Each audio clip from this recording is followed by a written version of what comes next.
Hi, and welcome to Teacher Afterschool.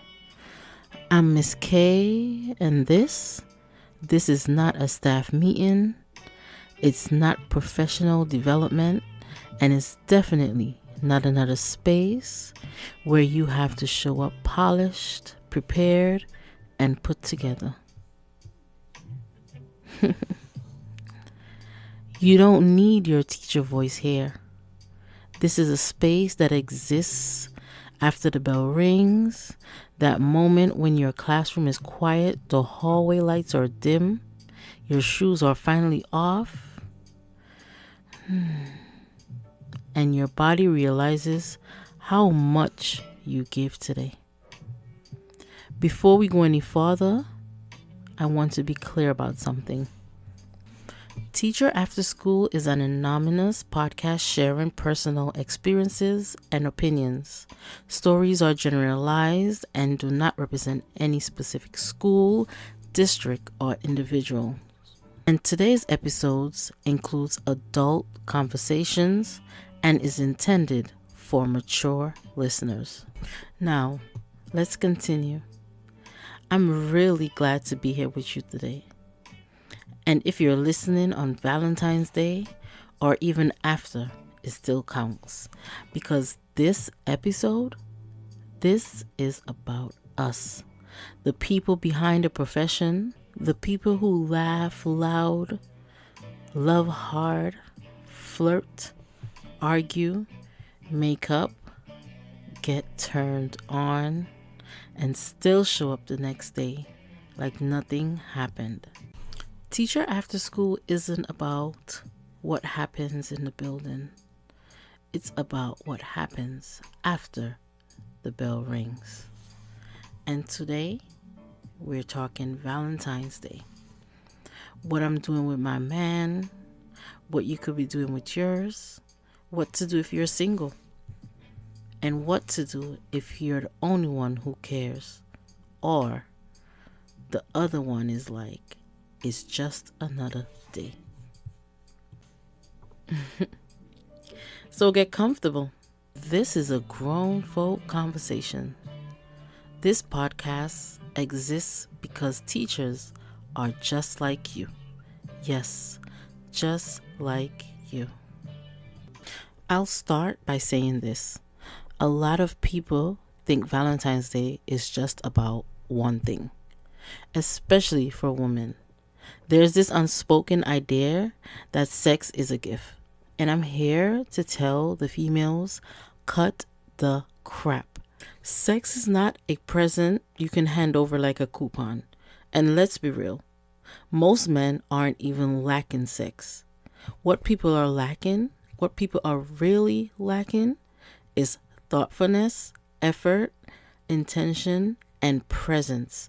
That's what makes something feel special. And for me, Valentine's Day is not about doing the most. It's about doing something on purpose. So let me start by saying what I'm going to be doing for my husband for Valentine's Day. First, comfort matters. Now, I was thinking about getting him some silk pajamas, not because they're flashy, but because they feel good. So my theme for Valentine's Day is feel good. I'm cooking something nice, nothing complicated, nothing stressful, just something warm, satisfying, and made with intention. And before anyone panics, if you don't cook, relax. There's a lot of recipe everywhere. TikTok, YouTube, Pinterest, even Google. And if that isn't working, you can just order out. But don't order out and have it in the same thing. Put it on a nice plate, light some candles, put on some music, create a moment. Because romance isn't about perfection, it's about effort. And how could I forget about his favorite chocolate? Of course, his favorite chocolate will be there with his pajama. But let's talk about something else. Let's talk about the secret for cooking for someone. Here is the real secret when you're cooking for your partner. If you never cooked before, practice the day before. Practice couple days before. Do not try something new for the first time on Valentine's Day. That's how stress enters the chat. Make it once, taste it, adjust it, keep it simple. You do not have to get a 5-course meal. You just simply need something that says, I thought about you. Food is intimacy, food is comfort, and food is connection. And after dinner, we are watching a movie, something cozy, something familiar, and then whatever happens, happens. No pressure, no performance, just vibes. Now, let's talk about some people directly. If you love Valentine's Day and your partner doesn't, this part is for you. And if your partner goes all out and you're like, I really don't care about holidays, this is for you. Valentine's Day doesn't have to mean the same thing for both people, but ignoring it completely, that's where the resentments sneaks in. You don't have to fake excitement, but you want to take in consideration for what matters to your partner. What does that look like? Maybe a card, a quiet night, a small plan, or just saying, I see you. Effort doesn't mean overdoing it, but it does not mean dismissing it. And this part, I know a lot of my Caribbean ladies can confirm this because too often I've heard them complain about, my man does not believe in Valentine's. I don't have to wait until Valentine's to show you how much I love you. All of this. So we've had conversations about this one person wanting to celebrate and the other person does not want to celebrate. And how would you feel if your person went out and celebrate without you? Would you rather just follow along by just getting them something, or having them go out and celebrate this thing that they want to celebrate so bad, but because you don't want to do it, it ruins the whole night? All right. Let's pivot. Why do some men get offended when a woman owns a toy? Let me be clear. A toy is not your replacement. It is not competition. It's not disrespect. If anything, it's an invite. It can be playful, it can be curious, and something that we both can explore together. And honestly, sometimes it's even better when your partner helps. So let's normalize curiosity instead of insecurity. Yeah, I like that. Let's normalize curiosity instead of insecurities. So since we're on the topic about toys, I have a story to share. I remember one time I had a co-teacher and we were having these conversations after school about toys, and she was very interested in having toys. So I said, you don't have any toys? And she was like, oh no, I don't have any toys. My husband doesn't like it. And I'm like, okay. So I was just telling her about the different toys that they have and, how they make you feel and all these things. And I could have just seen like her face lit up. So I let that pass. And the conversation just kept coming up about toys and the curiosity of having one. And she always heard about the roles and, all these things. So Let that slide. A couple months went by. It's her birthday. Guess what I did? I got her a toy. I took it to school. Oops. We're not supposed to talk about things in school. I give it to her, and she opened it, and she screamed out. She was like, "Oh my God." Yeah. She put it away. And she was like, I can't believe you did this. I can't believe you did this. And it's probably like it's a couple years now. It's a couple years now, and she still has it. It's her secret bestie. Believe it or not, her husband still does not know she has it. Another story about toys and a different teacher. After work, after school, we were having a discussion, and just out of the blue, one of the teachers said, I have to get new toys. And we were like, wait, what? And she's like, yeah, I gotta get new toys. My toys is dead. And then another teacher, male teacher, he's like, how often you use it? I'm like, yeah, I want to know how often you use it. She's like, a lot, like maybe 4 times a day if I'm home. I use it a lot. So now it's dead. Could you imagine how many of you out there use your toys that often? By the way, she's single.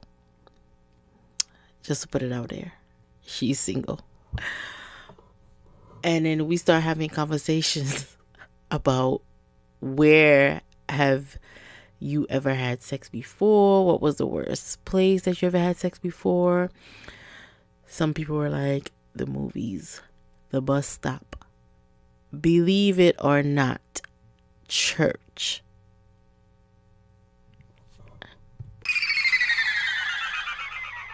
So you see, teachers are just like you. Yes, just like you. Okay, since it's Valentine's Day and we are not grading papers tonight, we are not answering emails, we are talking about love, desire, and what happens after the lesson plans are done. I went ahead and asked educators to send me their Valentine's plans, the playful ones, the thoughtful ones, the book a babysitter ones.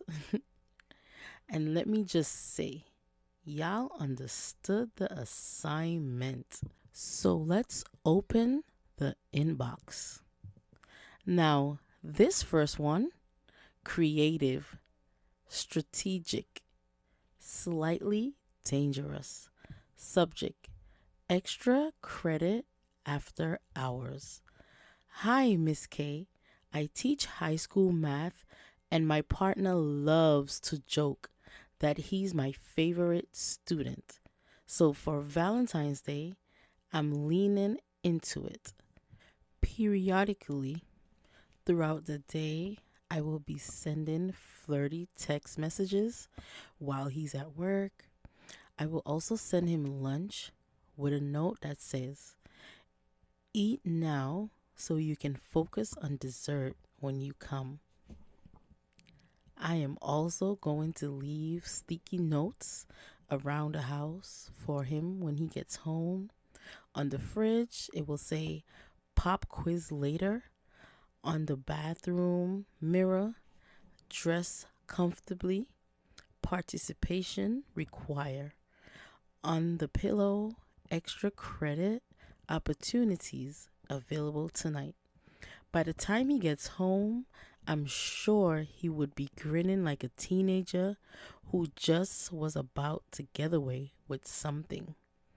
We are not going anywhere, and I didn't have to spend much, but the anticipation I'm going to build through the day, that would be the real gift. Sometimes romance doesn't have to be deep and emotional. Sometimes it's just being playful enough to remind each other class is still in session. Signed, algebra teacher with a lesson plan. Oh man, that was good. And listen, anticipation is a powerful thing, and clearly somebody understood the assignment. And can we normalize playful marriage? Because that right there, the effort without pressure, that's something. Okay, we are shifting gears a little because this one isn't about pop quizzes. It's about remembering your partner and outside of being mom and teacher. Subject: she's more than a mom and a teacher. Hi, Ms. K. I am a middle school science teacher, married with 2 kids, and I'll admit something I didn't realize right away. Somewhere along the line, my wife stopped feeling like my girlfriend and started feeling like the household manager. Not because she changed, because she got loud. Valentine's Day felt like a good time to remind her and myself that she's still the woman I used to get nervous around. So today, I will be handling everything: dinner, dishes, bedtime, all of it. I'm planning on sending her a text message and telling her to follow my instructions. I will already have a bath with rose petals and candles with her favorite music on. I will set a 40-minute timer so I'll have dinner set up. Once the timer goes off, I will send her a text telling her that her clothes are on the bed. I bought her something sexy and nice. Then, when she comes back downstairs, she should be relaxed, not rushed, not mom, not teacher, just her. Slow music, talking about nothing important. Romance didn't come from grand gestures. It came from creating space for us to notice each other again. Signed, science teacher, still learning. That's right. This is a reminder that being desire starts with making someone feel seen. Sometimes romance isn't about lingerie, it's about relief. All right. For everyone who thinks Valentine's Day only belongs to couples, this next one, this is for the single teachers who stop waiting. Subject: loving me in Miami. Hey, Ms. K, single teacher here. And let me just say, Valentine's Day doesn't scare me anymore. Since we have a week off, I booked a solo trip to Miami. Ocean view, sundress, no school, email notification. I plan to take myself to dinner, order dessert without sharing, and maybe flirt with someone who doesn't call me Miss first. There's something powerful about choosing yourself. No pressure, no expectations, just sun, peace, and maybe a little vacation romance. Because being single doesn't mean being lonely, it means being available to joy. Signed, passport, and peace. Solo trips hit differently when you've been pouring into everyone else. And let's be clear, choosing yourself is not a backup plan, it's power.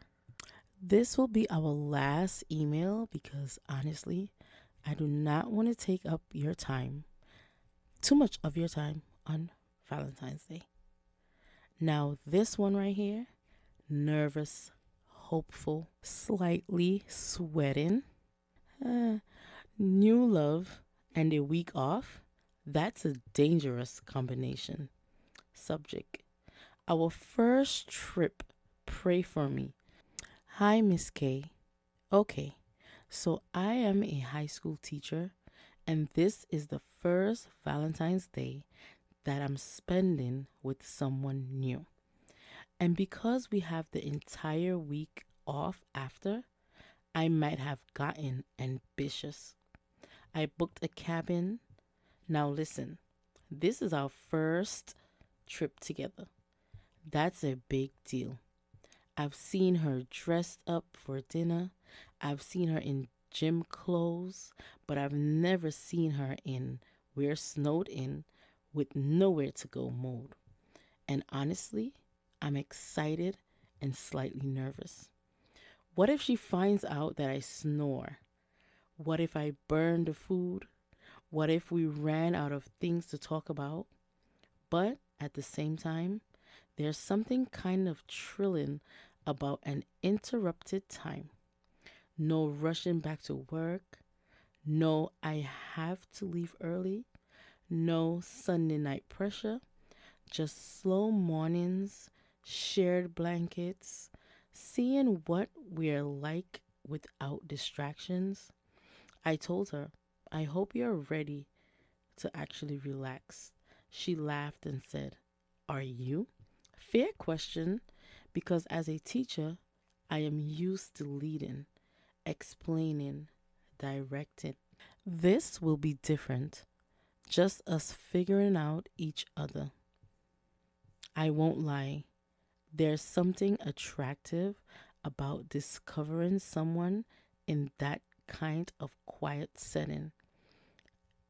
If this trip goes well, this might be the beginning of something serious. If it goes awkwardly, at least I don't have students watching me the next day.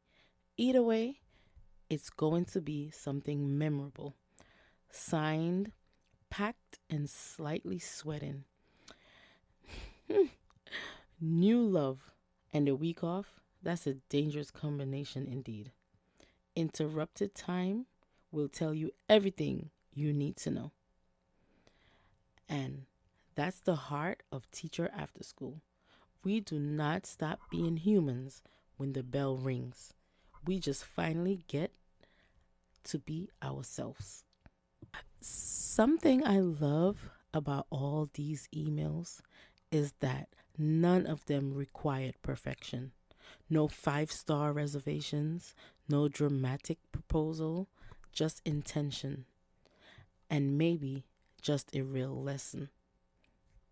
Yes, class is still in session. So, if you're listening today, I just want to let you know that educators, they are sexual, romantic, playful, curious, and just like you. We are not our job titles. Valentine's Day doesn't have to be expensive. It doesn't have to be loud. It just has to be intentional. And if you're single, this still applies. Set the tone for yourselves. And if you thought Valentine's Day was honest, just wait. Because next week, we are talking about winter break. The version of us that doesn't answer emails, that sleeps in past the alarm, that remembers who she or he is outside the classroom.